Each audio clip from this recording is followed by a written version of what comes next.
Le président de l'Assemblée nationale fait obstruction constante à la jouissance des prérogatives des députés de l'opposition parlementaire que nous sommes.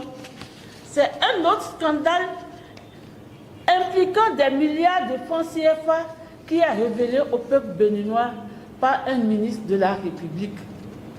En effet, au détour d'une activité politique organisée par le bloc républicain à Parakou, le samedi 21 juin 2025, le désormais ex-ministre en charge de l'énergie, de l'eau et des mines a exprimé sa profonde désolation face à l'absence persistante d'eau potable et d'électricité dans certains quartiers de la ville, malgré des investissements massifs initiés depuis 2016.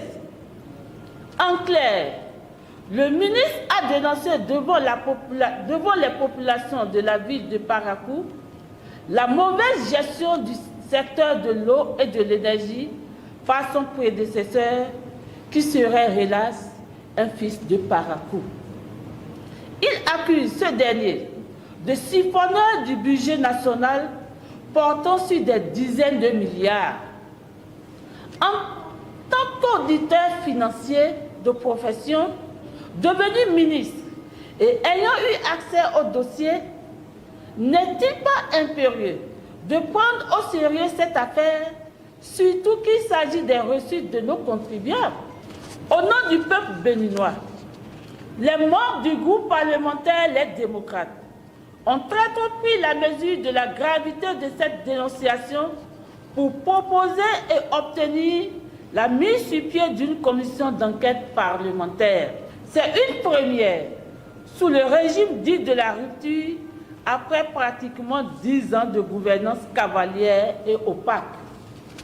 Les députés du parti Les Démocrates s'en félicitent et nourrissent l'espoir que les travaux de cette commission d'enquête parlementaire aboutiront à la manifestation de la vérité.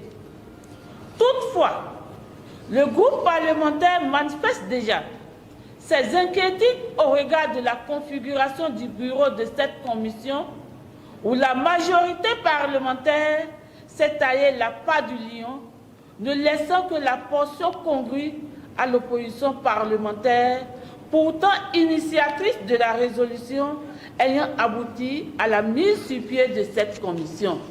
Mesdames et messieurs les journalistes, engagés aux côtés du peuple pour la restauration de l'état de droit, le groupe parlementaire Les Démocrates ne trahira point sa mission. Nous vous remercions.